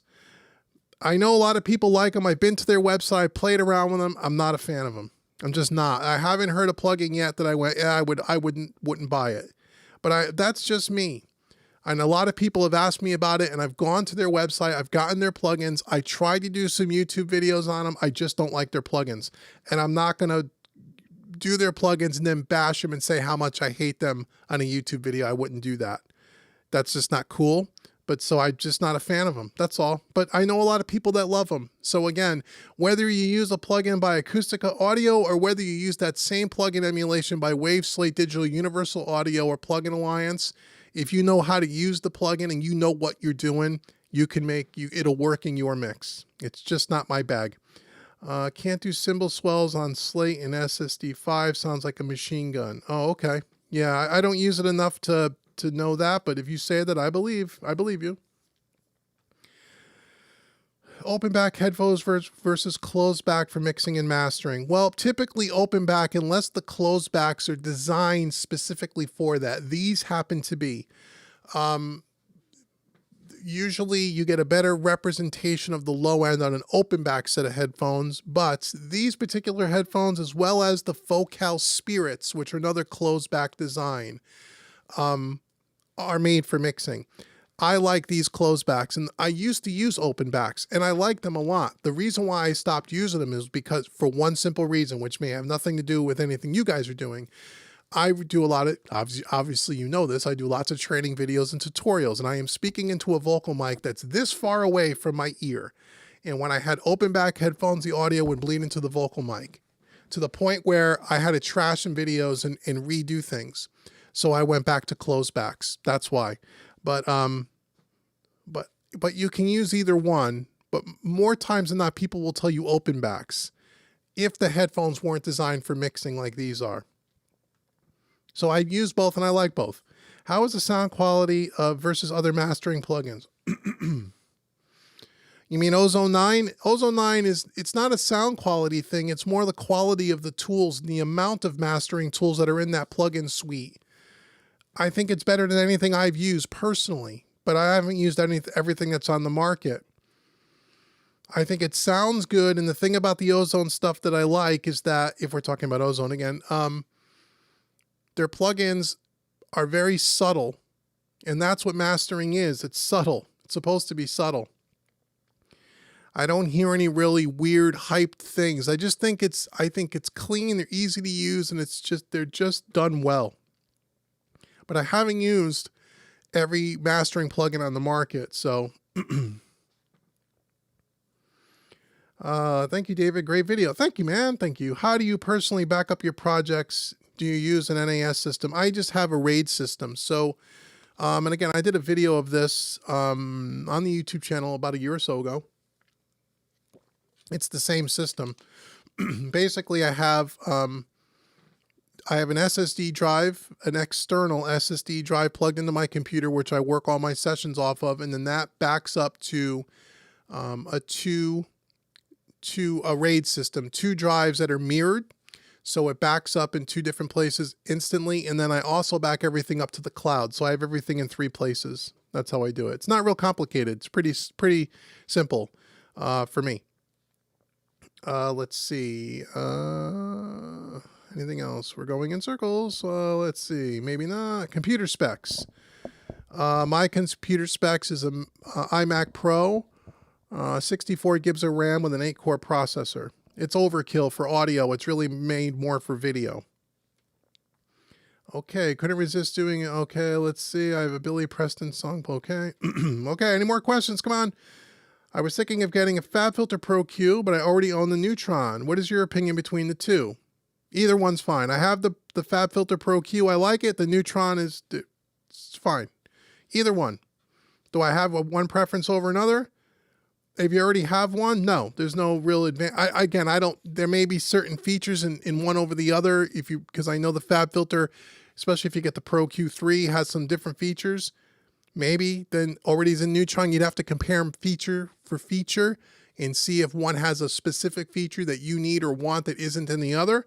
But as far as is one a Head and Shoulders a better plugin than the other? No, either one is fine. Happy Valentine's Day. Thanks, Tony. Great video, Isotope Ozone. It's always a favorite way to master projects. Yes. Use it all the time. Let's see. All right. Last call. Then I'm out of here. Another great training. Hey, Donnie, what's going on, man? You've been here all night. You're just saying hi now? Hi, Donnie. How are you, brother? Hope you're doing well. Hope everything is good for you. So you're starting a Revenge of the Nerd. Okay. All right. Well, anyway, thank you so much, everybody, for coming and watching. Sorry about the technical difficulties. Again, we'll probably do one next week or the week after. I have a couple more live stream plugin comparisons up my sleeve. Again, make sure you are close to the email.